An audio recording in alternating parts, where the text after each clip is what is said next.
മോഹൻലാൽ ലിജോ ജോസ് പല്ലിശ്ശേരി കൂട്ടുകെട്ട് ആദ്യമായി ഒന്നിക്കുന്നു എന്നതിനാൽ തന്നെ ഏറെ ഹൈപ്പോടെയാണ് മലൈക്കോട്ടെ വാലിബൻ പ്രദർശനത്തിനെത്തിയത്.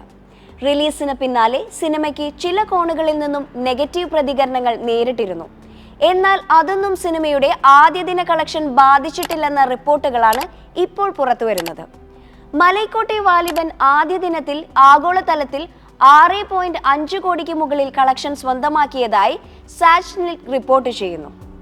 ആദ്യ ദിന കളക്ഷന്റെ സിംഹഭാഗവും കേരളത്തിൽ നിന്ന് തന്നെയാണ് ലഭിച്ചിരിക്കുന്നത്. കേരളത്തിൽ നിന്ന് മാത്രം 5.8 കോടി നേടി. ഇതോടെ സംസ്ഥാനത്തു നിന്നും ഒരു മലയാളം സിനിമ നേടുന്ന ഏറ്റവും വലിയ ഓപ്പണിംഗ് ഡേ കളക്ഷനിൽ 5ാം സ്ഥാനത്തേക്ക് വാലിബൻ എത്തിയിരിക്കുകയാണ്. തമിഴ്നാട്ടിൽ നിന്ന് 14 ലക്ഷവും കർണാടകയിൽ നിന്ന് 35 ലക്ഷവുമാണ് സിനിമ ആദ്യ ദിനത്തിൽ നേടിയത്. മറ്റു സംസ്ഥാനങ്ങളിൽ നിന്നുമായി 35 ലക്ഷം രൂപയും വാലിബൻ നേടി. രാവിലെ 6:30ഓടെയാണ് സിനിമാ പ്രദർശനം ആരംഭിച്ചത്.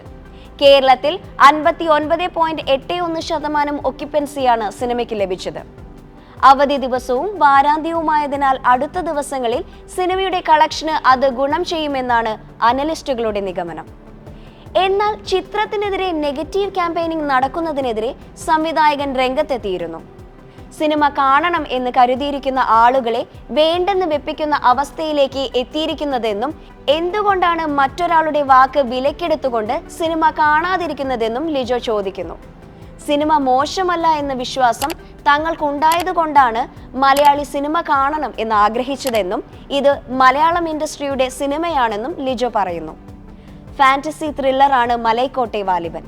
നായകൻ, ആമേൻ തുടങ്ങിയ ചിത്രങ്ങളിൽ ലിജോയ്ക്കൊപ്പം പ്രവർത്തിച്ചിട്ടുള്ള PS റഫീഖാണ് മലൈക്കോട്ടെ വാലിബന്റെ കഥയൊരുക്കിയിരിക്കുന്നത്.